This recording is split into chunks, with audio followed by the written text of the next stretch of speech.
Welcome back to my film and TV channel. I hope you're all safe and well. If you are new to the channel and enjoy what I try and do, please push that subscribe button, push the bell notifications. If you're not so new or you're new, if you can push that other button that says a little like, a little thumbs up, that'd be much appreciated. We're going to look at a film today. And yes, a comedy drama starring the wonderful, I've seen him quite recently as Geppetto in Pinocchio, the Disney version. So yes, we're talking Tom Hanks today, and it's a remake of a Scandi comedy drama. And a lot of people have questioned why, which is par for the course, but obviously a lot of people wouldn't have watched the Scandi original or wouldn't want to watch something in subtitles, so I can fully understand it. Anyway, as I said, please push those buttons, and if you can, please join me. Let me know your comments on this film, A Man Called Otto, or anything else. Just let me know. It'd be great to hear from you. 126 minutes, so long, but I was happy with it. I was quite happy with 126 minutes. It didn't drag for me. I quite enjoyed it. It's a 15 certificate, mainly because there's a suicide links in this one where people are trying to commit suicide. So I think that's why it's a 15 rating. Directed by Mark Foster from a screenplay by David McGee. And the second film adaptation, as I said, of the 2012 novel A Man Called Ove by Fredrik Backman, following the 2015 Swedish film of the same name. That's at 2nd of January 2022, 1 p.m. These are the comments and scores that have been left. This is written by and directed by Hannes Holm. Rotten Tomatoes audience 100% positivity. Not many. There's not many of them. It's not giving you an actual figure, so that's not bad. Internet Movie Database, Joe Public, 6.9 out of 10. 86% positivity. We'll take that. And what's it about? Well, it's about the story. It's about Otto, obviously. It's about Otto, not Ove. Otto in this American version, a grumpy middle-aged man living in a suburban neighbourhood in Pittsburgh. Never been. Otto is a stickler for rules and routines, and he takes great pride in maintaining the order and cleanliness of his community. He's also struggling to come to terms with the recent death of his wife, Sonia, who was the love of his life. So that's the basis of it. Of course, as I said, it stars Tom Hanks, but we've also got some nice little actors, pretty pathetic bunch, but overall okay.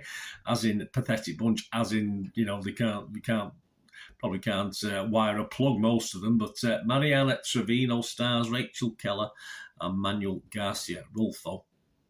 It did have a theatrical release. It got a theatrical release on December the 30th, 2022, and on January the 13th it will be released generally on various streaming services, so keep your eyes out for that if you're not going to get to the cinema. Right, let's have a look at the critics. What do the critics think? Well, Rotten Tomatoes, 67% of 45 critics are positive, an average rating of 6.3 out of 10, that's fine. But 30 fresh and 15 rotten, so a fair sprinkling of rotten. Frank Scheck said the film's shameless. He said these from the Hollywood Reporter. He said director Foster thankfully applies a fairly restrained, subtle approach.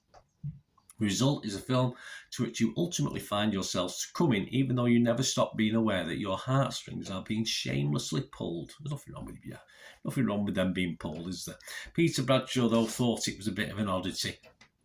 He's from The Guardian. He said Hanks carries the film with his personality and his easy address to the camera, but this oddity of a film never quite comes to life.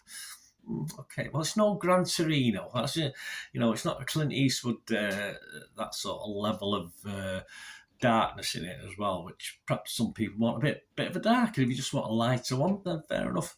Metacritic, the other site we look at, uses an average, assigned the film a score of 48 out of 100. So not great, not as high as Rotten Tomatoes or Internet Movie Database. And that's based on 14 critics. 4 positive, 7 mixed, and 3 negative. And it scored anywhere between 35 and 70 out of 100. Variety's Owen Gleiberman gave it 50. He said he thought it would please very few. He said the movie's trying so hard to be a crowd pleaser in its reach for the synthetic sitcom meets Hallmark hearts that it will likely end up pleasing very few people. It's the definition of a movie that Tom Hanks deserved better than. Okay. Slash Films Jeff Ewing, though, he's a bit more positive, but he says it does have its moments, so he's not gushing, but he gives it 70 out of 100, so that's not bad. He said, A Man Called Otto has its moments, both humorous and heartwarming, and it works better than it should due to the strength of its performances. Unfortunately, it's also plagued by choices that blunt its overall coherence, seeming like Forster wanted to make an entirely different kind of film than the material dictated. Yeah, and my little summing up of this, it won't take long for this one. I give it a score of 6 out of 10.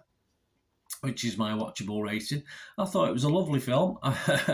Funny in parts. It did make me smile, did make me laugh in the same way if you watch or you've seen grumpy old men films, that sort of level of humour, which appealed to me as a grumpy old man myself. But yes, it doesn't offer anything original, as I said. It's Gran Torino without the darkness sort of thing. But if you want a feel-good film, where you know we're all going to be singing Kumbaya by the end. Excuse me. And then this is for you. Get it watched. Thanks for watching, guys. Please let me know your thoughts. Great to hear from you. Till next time, stay safe, everyone. Bye for now.